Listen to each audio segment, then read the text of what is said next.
We're reading the book of Ecclesiastes, chapter 3, and these are the verses that were made famous. Of course, to us they were always famous, but in popular culture, made famous by the birds. And the funny thing is that there are actually a large number of people who never knew that they were from the Bible. People thought the birds came up with them on their own. But what do we have to learn from this? Well, we've got to ask ourselves, Solomon, the wisest man who ever lived, why did he arrange things in exactly this fashion? And ancient Jewish wisdom records that King Solomon said, I will give you a clue.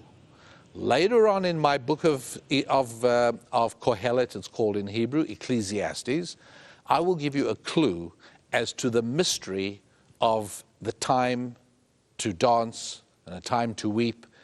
The secret to that can be found in chapter 7 of Ecclesiastes. And in chapter 7 of Ecclesiastes, verse 8, Solomon says, Tov acharit davar meireshito. The end of the matter is better than its beginning. The end of the matter is better than its beginning? What on earth are we supposed to do with that? Well, what that means is that the end of those 3 verses that I read a little earlier, a time for this and a time for that, a time for this and a time for that, the end of it is better than the beginning.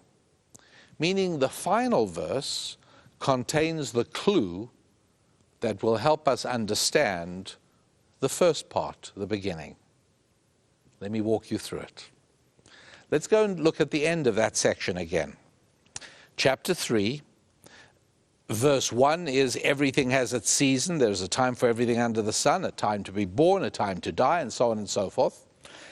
And the end is the sentence, there's a time to love and a time to hate, a time for war and a time for peace. And what King Solomon is teaching us here is that in this last verse, a time to love and a time to hate, a time for war and a time for peace, there are 2 categories of things. Love and hate is one category, war and peace is another category. Can you think what is similar to love and hate and what is similar between war and peace? In what way is the choice to have the time of love and hate different from the choice to have the time of peace and war? Are you saying that everything that preceded that fits into a category that either, if you would put 2 headings and you would say a time of war, a time of peace, a time of love, and a time of hate, all the other phrases would fit into the category? That's a so really maybe great way of let's take one organizing. and see where we would put it.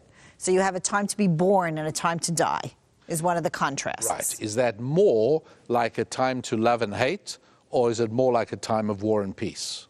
And that's you put that very well. We're going to make 2 columns, love and hate, war and peace, and we'll see where things fit. But I think it'll be helpful if we first analyze what is the difference between time for love and hate, time for war and peace. You probably have it already, I'm sure. Love and hate is your choice. Whether to love or hate at any time is a choice I make for myself and you make for yourself. I can choose to hate or I can choose to love. And we both know which we should be choosing. But is there a way of choosing a time of war and a time of peace? No. Those human beings in Warsaw, Poland, who happened to be living there in summer 1939, had absolutely no way of knowing that their world was going to be turned upside down within just a few short months when the Germans would invade Poland in September 1939. There's no way they could have known. Did they choose to live in a time of war?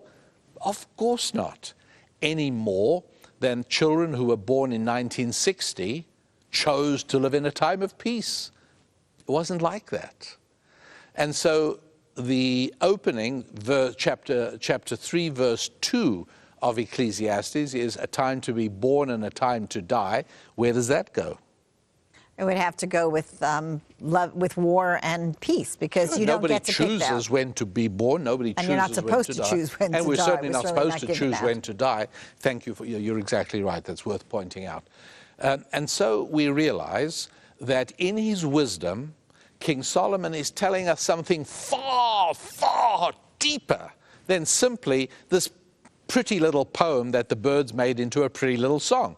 Time for this, time for that. Yeah, I know that. I figure that out. I realize that throughout life there's a time to build and a time to break. There's a time to weep. There's a time to dance. Hello, I get it. But what we didn't get is the categorizing, the grouping. And this is really terrific. I mean, I would actually even recommend that you got some pieces of paper and wrote down on each one, dance and weep, sow and harvest, so on and so forth, and then put them in categories. Which ones belong to the category where you can do nothing about it? Which belong to the categories that you can choose and do something about it? Can I just stop? Because I think for some people, and when you made the comment about a time of peace in the 60s, of course, it was the Vietnam War in America. Yeah, so but if they were born in the 60s, they wouldn't. Well, maybe. Okay. Well, maybe. Well, No, whatever. right, I was just saying. Yeah. But I think many people feel, well, no, we can do things. We can do things to stop war. In other words, that was the purpose of the UN. That if we did the right things, there would not be wars. And I think one of the things possibly that King Solomon is saying is, yes, you don't. It's not that you. And maybe, maybe World War II would have been averted had nations like America and England and France reacted differently. There are definitely things you can do, but that you as an individual are caught up in the society in which you live. In other words, yes, you can try to do your best, and we as societies, we can influence the society we're in to do things, but the bottom line is that as a single individual, even if you know exactly what should be done, an individual doesn't have the power to make the nation in which they live behave in a certain way.